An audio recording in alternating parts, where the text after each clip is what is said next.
A new dawn, yellow sun turned blood red. Make music so urgent it awakens the undead. My song say we must reclaim our kultura. Ang pamahalaan ng tuta, ibasura. Sino, ano, kailan, saan.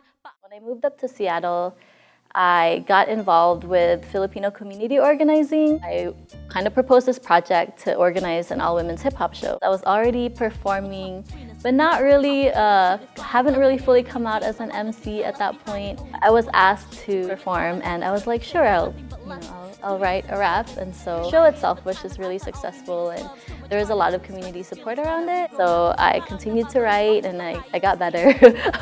After a while, I got better at performing. Yeah, and so I just continued to rap. I went to a national youth camp in California where they were like, oh, share us some of your songs.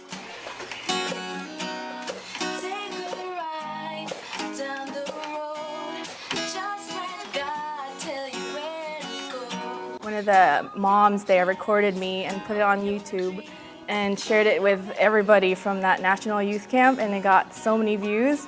So I was like, I could probably upload my own videos to share with my friends. And so that's kind of how my YouTube channel got started.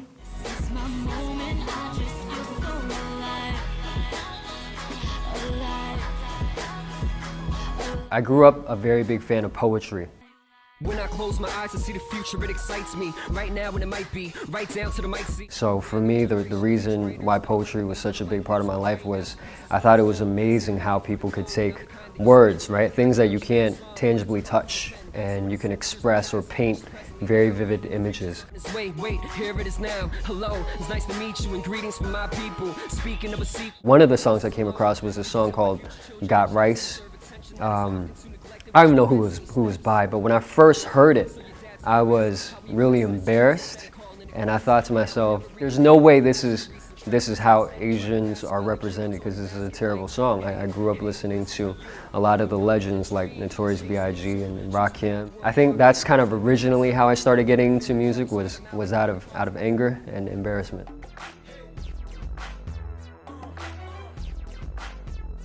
Massive Monkeys first got together in 1999, because in Seattle the scene was kind of dying down for a little bit, and then we were kind of the last ones standing, and we kind of just came together. A lot of us went to the same high school together. Some of us played in the same baseball teams, and from there we just became the Massive Monkeys. I met Rich actually when we were in college. He had his own band, and me and Marlon had our own groups together. Eventually we just got together and collabed on a song, and it became our song where we're like, hey, we should start making more songs together. And we kept making more music, and eventually it just started turning into a project, and the project started being successful, and since then we just kind of ran with it together. Yeah, life goes on. We go through our struggles, but we still stay strong. Yeah, life goes on. We go through our struggles, but we still stay. It's kind of funny because I think in our age, in our era, we didn't have too many Asian icons. I would have to say the most common representation would be the nerdy Asian. It didn't really bug me. I was actually kind of proud because I was like, yeah, the Asians are smart and I'm smart too, so I'll do well in school. I was actually really into Bruce Lee growing up. As a kid, I just liked him because he was cool and did martial arts. But I think as I got older and I started to study the cultural shift that he helped create in terms of stereotypes towards Asian Americans, I appreciated him even more. I guess kind of relate to the things that he was teaching through martial arts and the things that I've been able to find parallels in with b-boying and breaking and what I do. I actually really remember Margaret Cho. She's just really funny, and she had her entire family on TV. I just remember that being a huge thing for me to see an Asian woman on TV with her own show. I really looked up to Lea Salonga. I had her cassette tape of her as a little girl singing, and then to find out later on she's this international singer just kind of opened my eyes to the possibility that somebody that started out in Asia can make it kind of on the international stage. I wanted to be Dragon Ball. I was like, there is a way. Had blonde highlights. You even had the blonde highlights. I had blonde highlights. Tried to go Super Saiyan. My hair was blonde. For Asian American, the whole YouTube movement is super inspiring for me. just seeing other people, especially from like Cali, and making their moves, and it's cool to see what's going on, and that definitely inspires me to make more music.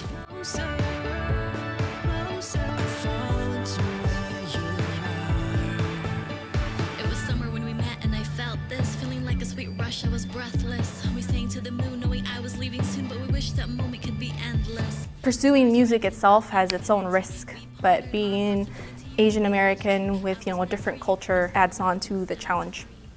Hip hop it's a very in-your-face thing, especially b-boys. They're in your face. They're calling each other out. Growing up in my house, my mom and my grandparents weren't like that. Everybody was kind of more passive. I think that I've kind of had to learn to be more, direct and in your face with what I do in hip hop and what I do with breaking.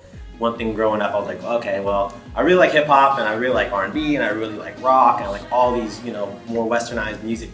And no one looks like me, so it's like, if I'm working on music, it's like, whoa, you're gonna go and rap. I don't try to go out of my way to say, oh man, I'm an Asian hip-hop artist specifically. I think for me as an artist, the biggest thing I want to focus on is creating great music that anyone can relate to. If I'm surrounded by the Asian community all of my life, if I had like an initial show or something, my family and my friends would be the people attending it. And so it kind of puts kind of a limitation or a barrier to the audience that I could reach. Sometimes people will just be like, oh, this group doesn't look like your typical rock band, or this doesn't look like your typical hip hop group. When you look at the music side of everything, they want to put you in one box that we don't fit in. And so we're constantly trying to rework a Rubik's Cube so all of our sides are shown and our problem and puzzle solved. Not very easy. I wish the good times could last forever. I swear we got tales we could tell our kids. How I started to perform and how I started to create was to really reclaim the identity that I feel like has been separated from me because of all the things that we have to do to be here, to be successful here in the US. The first song that I actually wrote for the show in Diog that I had talked about earlier was during a time when I felt like my grasp of Tagalog, which is the language that I grew up speaking, was really slipping away from me, and so I actually started writing in that language. One of my majors was Asian American Studies, and the reason why I decided to take on a double major was because if I was ever in a position of influence, or if I'm ever in a position where I would have an audience, I wanted to be able to understand what my ancestors went through in this country in terms of the rights that I have, and also I wanted to represent them correctly. All my feelings try to touch the sky, but I haven't scraped the ceiling. It gets pretty tricky when you're chasing dreams because you reach some points that make you want to quit, and when you got a strong group of friends and you're doing it together, it just makes it a little bit easier. When I am able to perform and get feedback from folks about how my music has impacted them, it's just so much more powerful and gives me the drive to continue to do it. Because the reality is that I work full-time and I'm a community organizer almost full-time on top of that work, and it's really hard for me to find time to do it.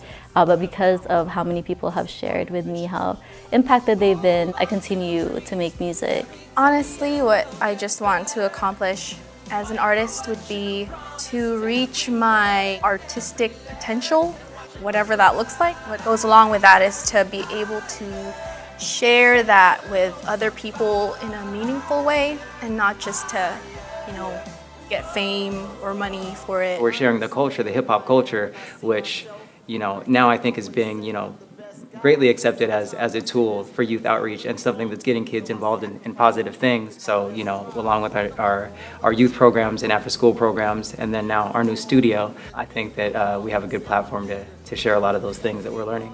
We're not here just for us to be on stage and be performers. We're out here to inspire. Actually, that's what keeps us grounded. I think the biggest thing that I really want to accomplish is to change lives. I think that's my ultimate goal at the end of the day. I really want to be a positive kind of staple in my community, and as well as in the music that I create, to help push those that might have grown up in environments where the arts wasn't something that was promoted by their parents, maybe it was even looked down upon, I just kind of want to be that example. So at the end of the day, my biggest goal as an artist is to change lives positively. This